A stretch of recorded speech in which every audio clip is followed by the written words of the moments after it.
The card in my hand trembled slightly, not from weakness, but from the rush of anger boiling in my veins. My own hotel. Entrance stood just a step away, yet my sister's figure blocked it like a guard. From inside, I could hear my father's loud laughter rolling across the grand lobby I had designed, the Muxty hotel I had built, while I remained outside like an intruder. "You can't actually believe you belong here," Vanessa sneered, her tone dripping with arrogance. She smoothed the fabric of her flashy dress, a fake copy I recognized instantly from a designer's sketches I'd seen last week, and shifted her stance at the doorway. "This is the Grand Azure, Ellie. The tasting menu alone costs more than your monthly salary. If only she knew I had handcrafted that menu with our Michelin-starred chef. He's my father too," I replied, steady and calm, though my heart pounded. Inside my clutch rested an envelope, holding the deed to a Tuscan villa, one of our most exclusive properties. "My name is Eleanor.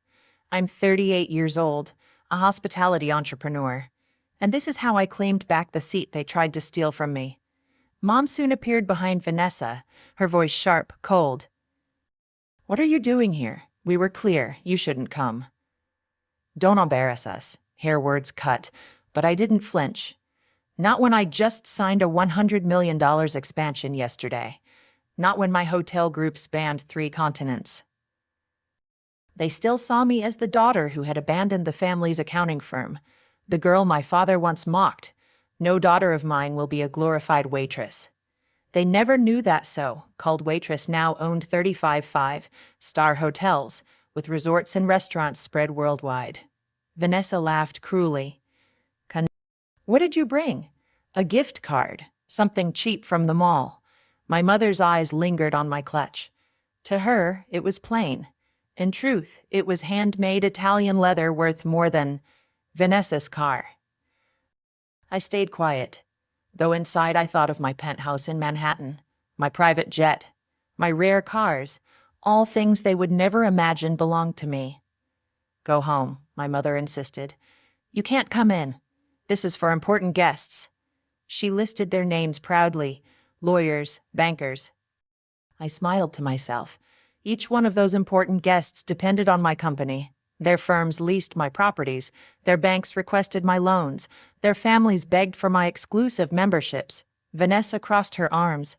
"See, you don't belong here. You'd embarrass Dad." I inhaled deeply, ready to turn away. When my security chief, Owen, stepped outside, his presence silenced everything. "Is there a problem, Madam CEO?" His voice rang clear. "Your table is waiting. Chef has prepared tonight's tasting for your approval." The world froze. Vanessa's lips parted. My mother clutched the door handle, pale. I smiled warmly. "Perfect timing, Owen." Then to my family, "Shall we go in? After all, you've reserved the VIP floor." "My VIP floor." Gasps followed as we entered the marble lobby, staff greeting me respectfully, each calling me Miss Eleanor. My mother's whispers faltered. Vanessa's pride cracked, and Gavin, her fiancé, stood stiff, realizing every deal he hoped for ran through me. When we finally reached my father, his shock was written across his face. "Your mother said you couldn't afford to be here." "Happy birthday, Dad," I said, handing him the envelope. "It's the deed to a villa in Tuscany. A gift from your failure of a daughter." The room erupted with whispers.